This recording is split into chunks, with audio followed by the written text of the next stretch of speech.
Peringatan-peringatan, jangan lupa like and share serta subscribe. Oke bro, lanjut bosku. Bismillahirrahmanirrahim. Assalamualaikum warahmatullahi wabarakatuh. Segala puji bagi hadirat Allah Subhanahu wa taala yang telah memberi kita rahmat dan hidayahnya. Sebelumnya izin memperkenalkan diri, nama saya Zulkifli, NPM 2010444, Prodi Hukum Tata Negara kelas A semester 4. Sebelumnya terima kasih kepada dosen pengampu mata kuliah Filsafat Hukum Islam, yaitu Bapak Herfi Yogi Pradipta MHI, selaku dosen pengampu mata kuliah Filsafat Hukum Islam, yang dimana telah memberikan saya tugas video. Jadi saya di sini akan mempresentasikan mengenai sumber hukum Islam. Yang pertama ada Al-Quran. Jadi Al-Quran, yang dimana Al-Quran berkedudukan sebagai sumber utama dan pertama dalam hukum Islam itu sendiri. Jadi kedudukan ini mengharuskan umat Islam memahami pesan-pesan yang dikandungnya untuk dilaksanakan dalam kehidupannya. Jadi hal tersebut juga diperlukan sebagai upaya mengatur perilaku manusia, baik yang berhubungan dengan manusia ataupun makhluk lainnya secara horizontal. Jadi demikian pula seluruh persoalan yang berkaitan dengan hukum, meski dicari jawabannya terlebih dahulu dari petunjuk yang terkandung di dalam Al-Quran. Nah, kemaslahatan hidup manusia di dunia dan di akhirat diyakini dapat diperoleh jika manusia melandaskan pada perilaku hidup mereka pada petunjuk Al-Quran. Jadi adapun argumentasi yang menyatakan bahwa Al-Quran sebagai sumber dan dalil pertama dan utama ditemukan dalam penjelasan Al-Quran itu sendiri pada sejumlah ayatnya. Jadi lebih dari 30 kali ditemukannya perintah mematuhi Al-Quran, mematuhi Allah dalam Al-Quran. Jadi bahkan meninggalkan aturan yang disebutkan Al-Quran akan membawa akibat meningkatkan kejahatan yang dilakukan oleh manusia. Jadi Al-Quran secara redaksional dan makna yang dikandungkan bersifat qat'il al-wujud. Maksudnya adalah suatu lafaz Al-Quran dan pesan yang kandungnya terjamin keautentikan dan otoritas kebenarannya. Jadi yang dimaksud dengan keautentikan itu terjamin karena transformasi periwayatannya secara keseluruhan mencapai tingkat mutawatir.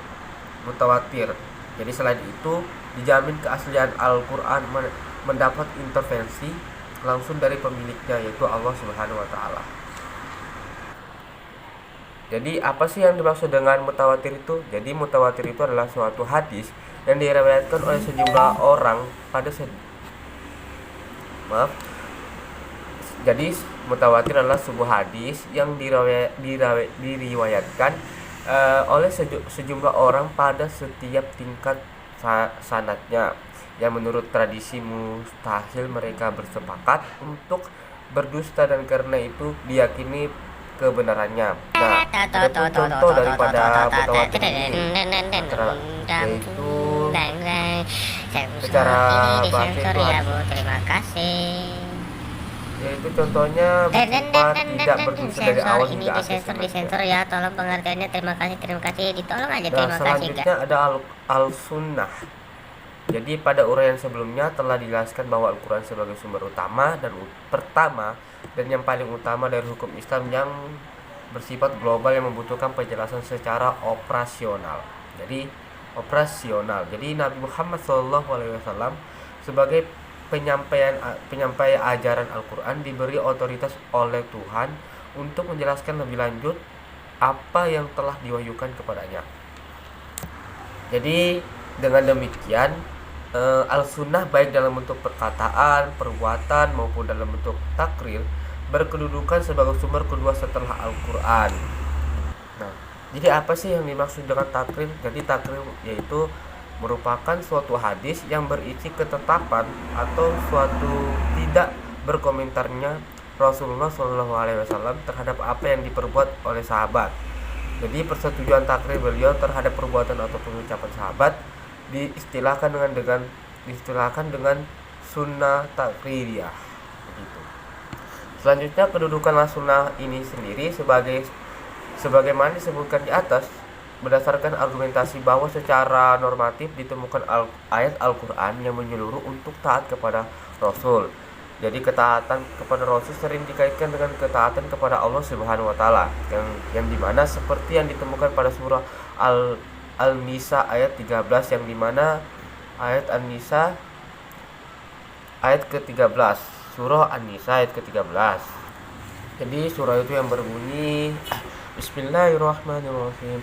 Tilka hududullahi wa man yuti Allah wa rasuluhu yadkhilhu jannatin tajri min tahtihal anharu khalidina fiha wa zalikal fawzul azim.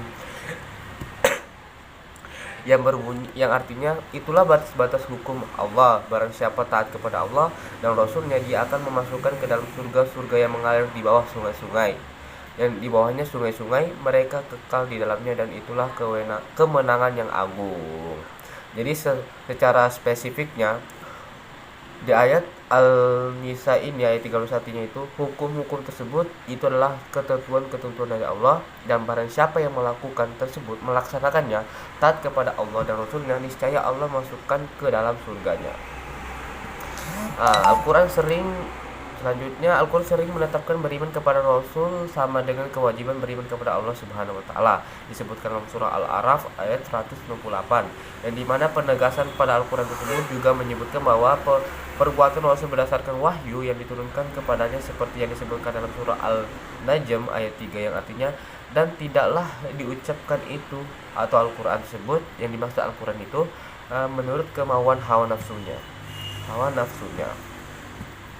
Selanjutnya ada yang namanya akal dan proyeksi ijtihad. Nah, yang dimaksud daripada akal ini menurut Al-Quran, lebih khususnya menurut pengertian para Islam, yaitu bahwa memperhatikan alam sekitarnya dengan otak, dan dimana otaknya adalah organ tubuh akal.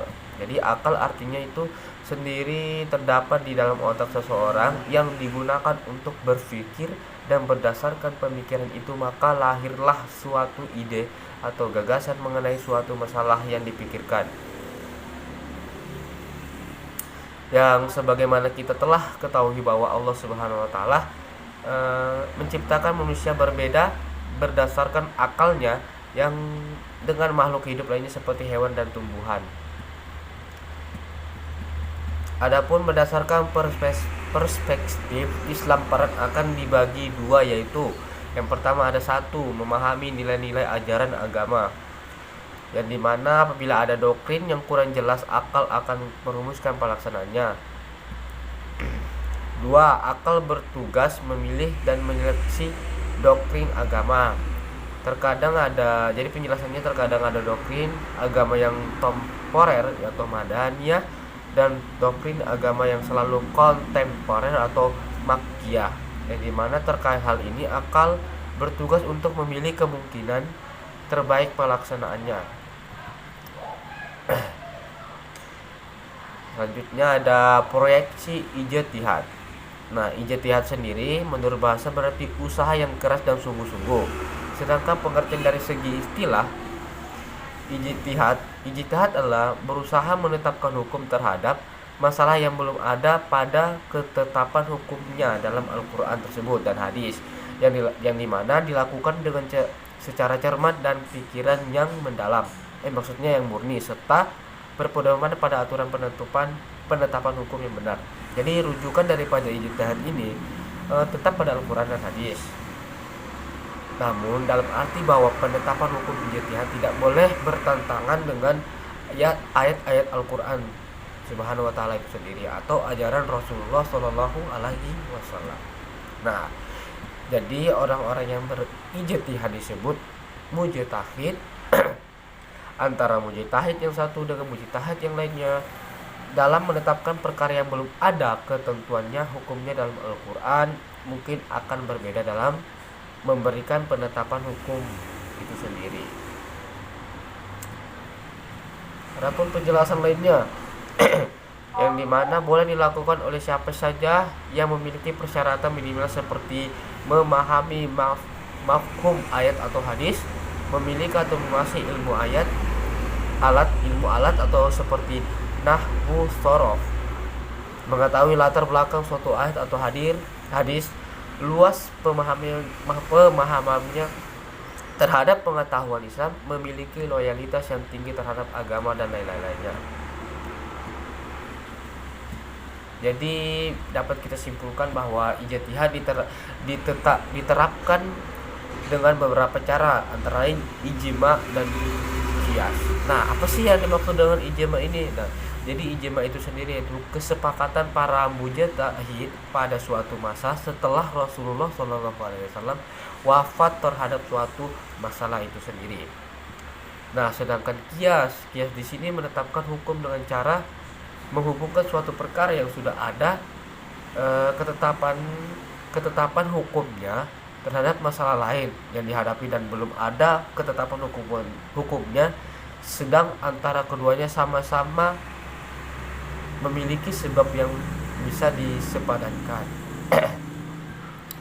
Jadi itu saja dari presentasi saya yang dimana mengenai membahas sumber hukum Islam itu sendiri. Semoga bermanfaat. Wassalamualaikum warahmatullahi wabarakatuh.